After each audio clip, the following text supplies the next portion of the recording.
Գևորգ, մի հետաքրքիր հարց, այ օրինակ բժիշկները ասում են, որ շատ բույրեր, երբ որ մարդը մոտ շնչում է, ինքը կորցնում է բույրերի տարանջատման այդ մի քիչ շատ է կանում։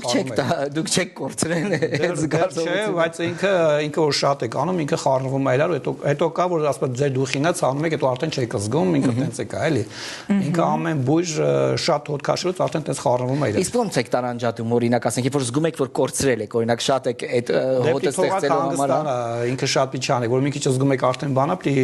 հետ կայնեք, թողեք, հետո նորից էլի մոտիկանաք դրան։ Որտեղից եք ձեռք բերում ձեր նյութերը, հիմնականում մեր հայկական ծաղիկներից եմ անում, եթե նա յուղերը քաշում եք։ Հայկական ծաղիկների։ Իմ մոտ էլ ապարատներ կա, Հայաստանում էս ծաղիկներ կա, ոչ մի տեղ չկա ու ինքը արևից ու ջրից է։